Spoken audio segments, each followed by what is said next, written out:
ዛሬ አዳሩ ማለት ነው ብሩን ያስገቡ። እሺ እነግራቸዋለሁ፣ ያስገባሉ። እሺ እንደሱ ነው የሚሻልሽ። እኔ ዝና ይኸውልሽ በቀላሉ የምሸነፍ አይነት ሰው አይደለም። የማንም መጫወቻ የሆንኩት ጭካኔን ስለቀነስኩ። ምን አይነት ሰው ሆንኩኝ ማለት ነው ለእያንዳንዳችሁ በስርዓት አሳያችኋለሁ። እንደዛ ነው የሚሻልሽ።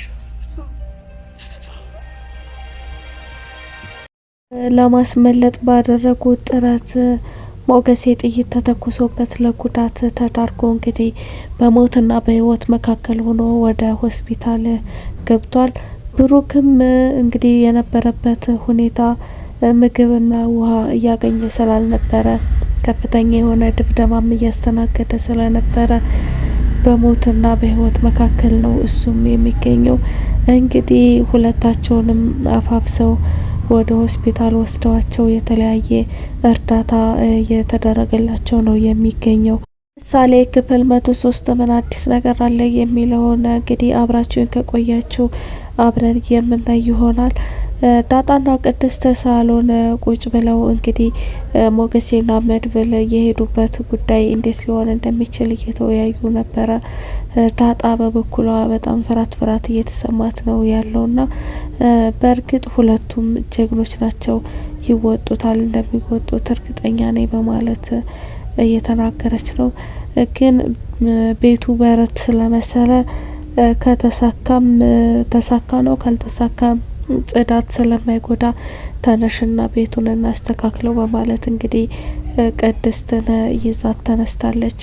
እንግዲህ በዚህ መካከል ደግሞ ወደ ኪችን ከገቡ በኋላ ሀባብ እየገመጠች ያለ ዳጣ ዛሬ ህልም አላየሽም ወይ ትላታለች ቅድስትን።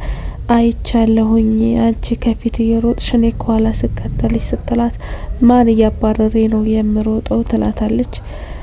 ቅድስትም ማንም አላባረረሽም ብቻ ሩጠሽ ገደል ውስጥ ገባሽ ስትላት በቃ ዝና ነው ማለት ነው ያሯሯጠኝ በማለት እንግዲህ ሊያልቅልኝ ነው በማለት በጣም ስታዝን ነበርና አውቄ ነው ህልም አላየውም ብላ ታረጋጋታለች። እኔ መፍራቴ ስላወቅሽ ነው እንጂ አይተሻል እያለች ስትጨናነቅ ነበር። እንግዲህ ቅድስት አውቄ ነው አላየውም ብላ አረጋግታታለች።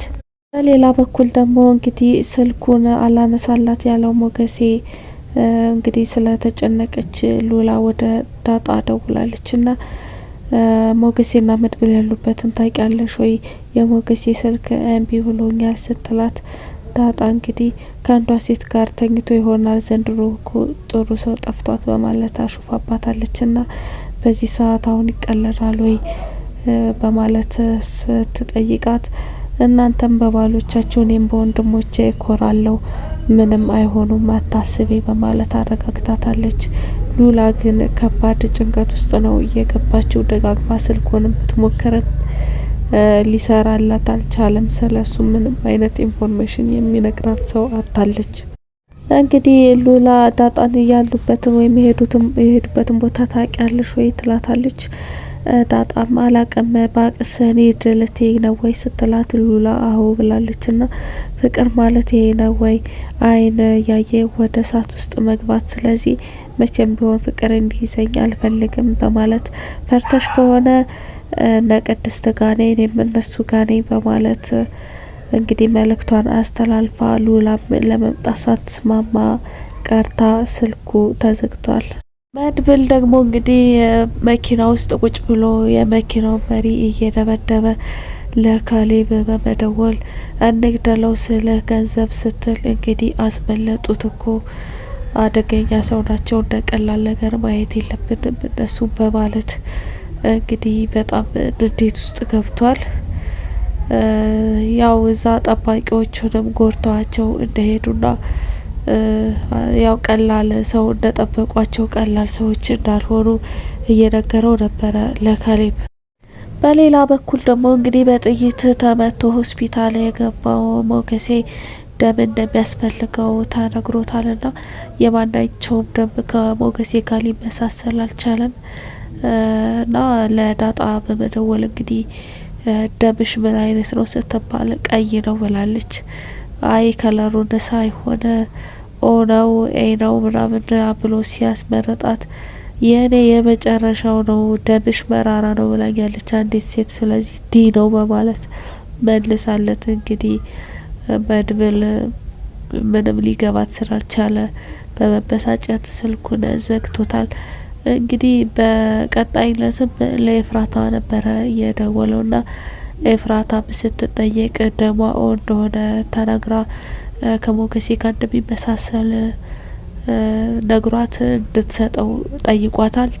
እሷም ላስብበትና እነግርሃለሁ ስትል እንግዲህ ማህሌት ካጠገቧ ስለነበረች ደም የምትሰጠው ከሆነ ለዝና ደውላ እንደምትናገርና እነሱ ያሉበትንም ሚስጥር እንደምታወጣ ነግራታለችና በቀጣይነት ደውሎ ሲጠይቃት ብር ከፈለግሽ ከፍልሻለሁ ሲላት ብር በማለት በጣም ነው ስፍስፍ ያለችው ለገንዘቡ እና በቃ 50,000 ብር በዩ ትላታለች ማህሌት። ከጎንሽ ማህሌት አለች አይደለ ድምጿ ይሰማኛል በማለት መድብልም 50,000 የሚለው ቃል ስለሰማ 20,000 ብር ከፍልሻለሁ ሲል አሁኑኑ መተሽ ብቻ ጓደኛዬን አድኝልኝ በማለት ለምኗታል። እሷም መተህ ብትወስደኝ ከሆነ እሺ ብላ በሀሳቡ ተስማምታለች።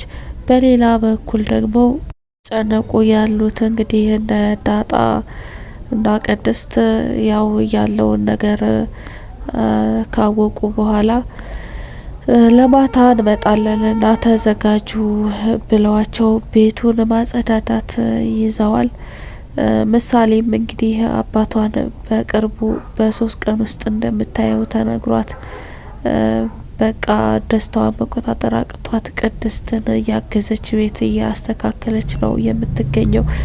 እንግዲህ ከዚህ በኋላ ዳጣና ቅድስት ቁጭ ብለው ማታ ቢጠባበቁም የሚመጣ ሰው አልነበረም እና ዳጣ ወጡን አስቀምሺ በማለት ተለምናታለች እና አሁን እኮ ገና አልበሰለም ስትላት እንዴ እኔ እኮ የሰላምን ወጥ ምቀምስላት እኔ ነኝ፣ ትንሽ ጨው ጨምሪ እያልኩኝ ብዙ ነው የምበላው እንደውም ስትላት ነበረ። እንግዲህ ከዚህ በመቀጠልም እሱ የሚመጡ መስሎኝ እኮ ነው ያመሸውት፣ ወይ እነሱን አላገኟቸው ወይ በጊዜ ወደ ቤት ያልገባው በማለት ስትጨናነቅ ቅድስትም ሂጂ በቃ እንግዲህ ስትላት እሷም ዝና መንገድ ላይ ሊያገኘኝ ስለሚችል አልሄድም ብላ ተቀምጣለች። ከዚህ በኋላ እንግዲህ በራቸው ይንኳኳል። ምሳሌ ነበረች ልትከፍት የሄደችውና በሩንም ስትከፍተው 2 የሰው እግር ይታያል፣ የ2 ሰዎች እግር ማለት ነው እና በፍርሃት እጇ ሁሉ ይንቀጠቀጥ ነበረ። ወደ ኋላም እያፈገፈገች ነበረ። የሰዎቹ ማንነት ግን ሳይታወቅ ድራማው ተጠናቋል። እንግዲህ ምሳሌ ክፍል 103 ይህንን ይመስል ነበር። አብራችሁኝ ስለቆያችሁ አመሰግናለሁ። ሰላም ቆዩልኝ።